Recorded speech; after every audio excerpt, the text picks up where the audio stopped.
You're listening to ReachMD, and this is Lipid Illumination, sponsored by the National Lipid Association. I'm Dr. Alan Brown, your host, and joining me today is Dr. Dean Bramlett. Dean is the medical director of the Heart and Lipid Institute of Florida in St. Petersburg, Florida.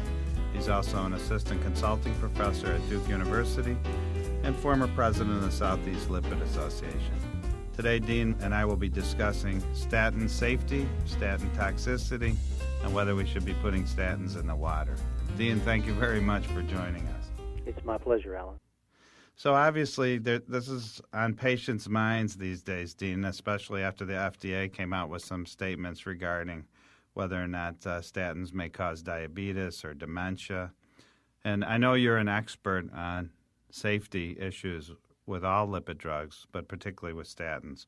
So do you want to tell us a little bit about, risk versus benefit regarding statin therapy?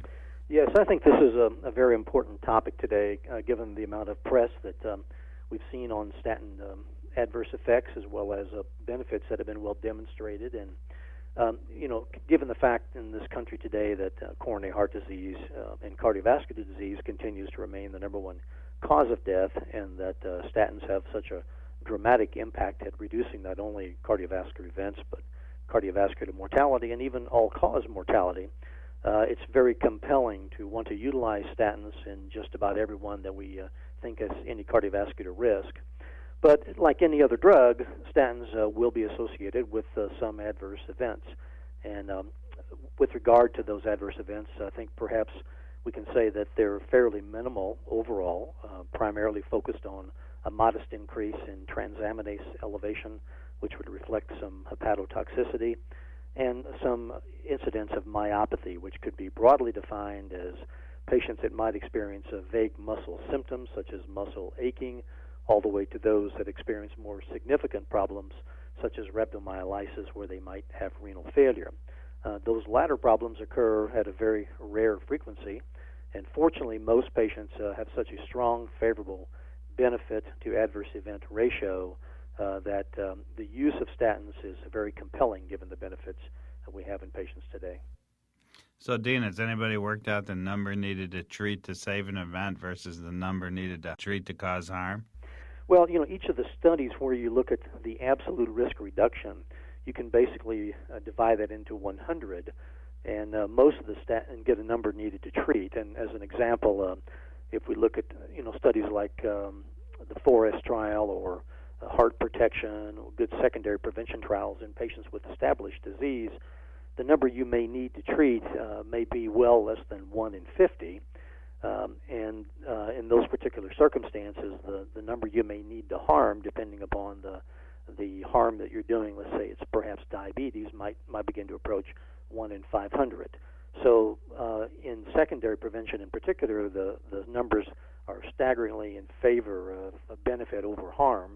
Where it gets to be a little bit of a sticky wicket is when you start to look at patients that have low cardiovascular risk.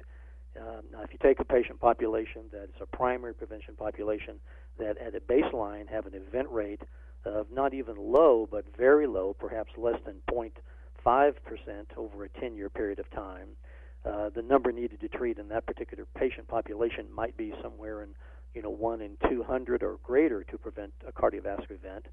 And we've seen in some of the lipid-lowering trials that the number needed to cause a new onset of diabetes begins to approach a number around 1 in 250 or 1 in 400. So it starts to get to be a bit of a toss-up just with that one particular adverse effect. And I think that's the reason in general that we can make a statement that it may be fine to put fluoride in the water to prevent dental caries, but it would not be appropriate for us to put statins in the water, because even though the benefit would accrue to people that have cardiovascular risk and underlying cardiovascular disease, it's quite clear that there are some people, given particularly the younger patients, that don't have any established cardiovascular disease, and we would do more harm in that population than we would benefit. As far as putting statins in the water, one can say, no, you shouldn't put statins in the water, but when you take statins, you should put some water in your mouth. Okay. So let me ask you this, and I just want to dig down a little bit into some of the data that you just presented so we don't misunderstand. So when you talk about a 1 in 250 treated to cause one excess diabetic, would that be in the general primary prevention population, or is that only in people who are at risk for diabetes, such as older patients with metabolic syndrome? I mean, is that 1 in 250 a number that you could apply to thinner, Yeah, younger? that number really comes primarily out of data from the Jupiter trial. And remember that about 40 or 50% of those patients had metabolic syndrome. So that is a population of patients that were a little older and tended to have more risk factors and an elevated C-reactive protein.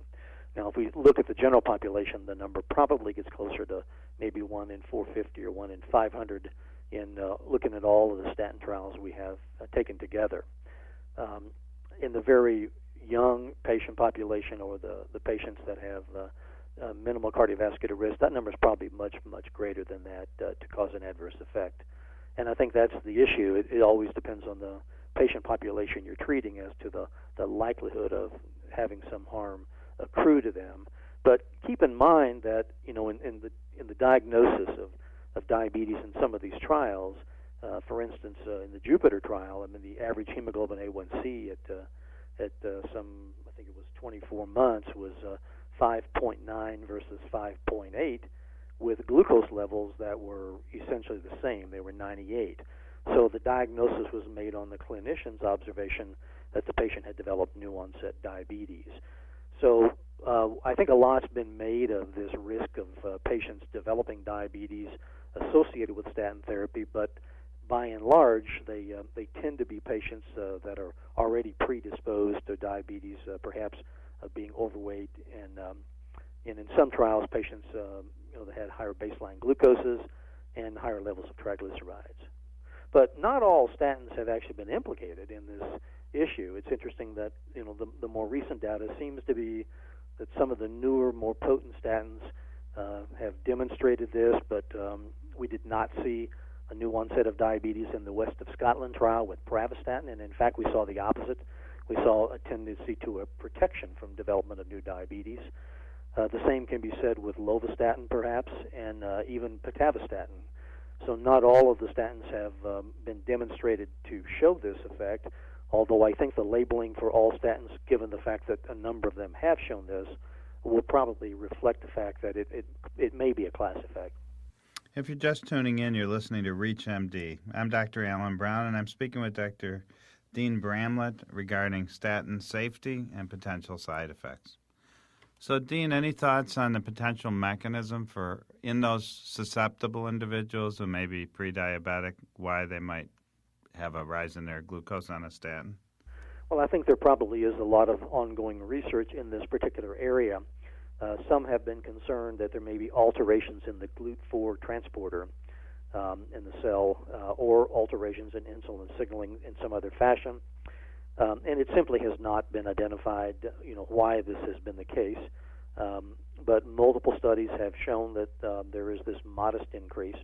But if you think about that, in reality, we've seen in studies from heart protection to 4S and others that in patients that have diabetes, statins are indeed very cardioprotective. And in fact, in very well-established diabetic patients with very high cholesterols around 190 and 4S, recall there was about a 54% reduction in cardiovascular risk. So a patient who's at risk for developing diabetes, or a patient who has diabetes, who might even potentially have a slight aggravation of the glucose level with taking a statin, is still going to accrue a tremendous benefit with the addition of statin therapy. So by no means is this a reason to avoid taking a statin, simply because you might be at risk for diabetes or might have underlying mild glucose abnormalities. All right, well, I'm going to shift gears a little bit. A patient asked me the other day how old I was, and I told him I can't remember. It keeps changing every year. So let's talk about the dementia issue. I know that has also been a great concern to patients. Many of my patients have said I'm starting to forget things, and now I hear that the statins might be the cause. Should I go off of them?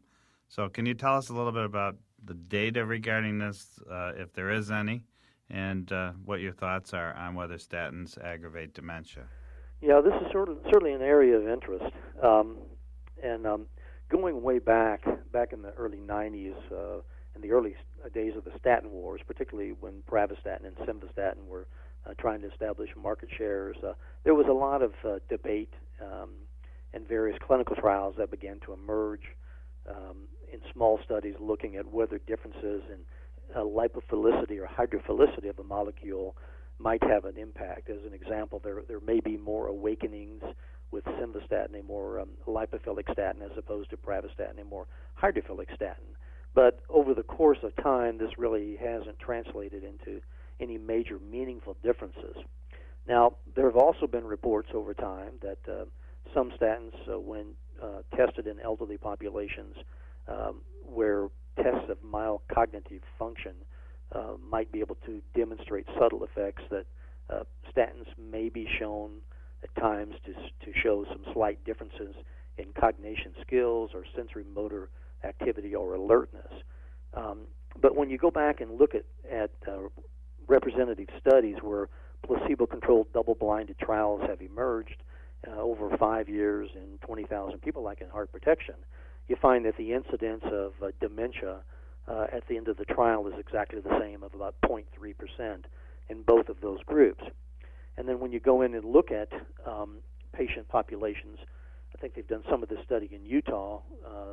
They found that at times the incidence of reports of patients that have peripheral neuropathy might be slightly higher in terms of their statin use compared to those that do not. And then some studies have looked at many mental status exams, geriatric depression scales, and Alzheimer's disease cooperative study, ADL inventories. They've done some of this work in Birmingham, and actually have shown that when you start to look at the development of Alzheimer's disease, that in general, statin users actually have a lower risk, it seems, of developing Alzheimer's type dementia than non-statins do. And some of this might have a theoretical basis in the fact that when you look at statin therapy, they tend to have a diminished output of beta amyloid, which are can be toxic polypeptides to neuronal activity, and that's thought to be one of the prime causes of some of the neurodegenerative aspects that we see in Alzheimer's patients. So I think that the isolated reports that we see in the literature of some patients developing a relatively sudden onset, at least a brisk onset of dementia that can occur anywhere in up to several months of therapy, that would be unexpected and out of the blue. You can always terminate your statin therapy for a short time if you think that this patient might be at risk for that atypical patient that presents with that. And generally, within weeks of therapy discontinuation, those symptoms resolve if it's related to that. But the causation has really yet to be established that it really does cause any type of dementia.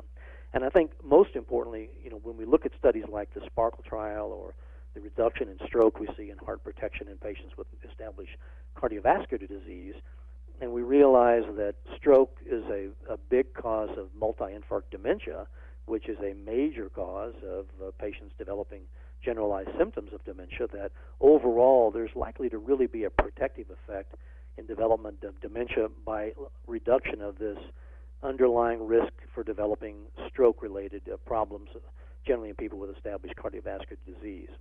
So it's a pretty rare occurrence that we can really blame a statin for developing any dementia or dementia-like symptoms or perhaps increased irritability.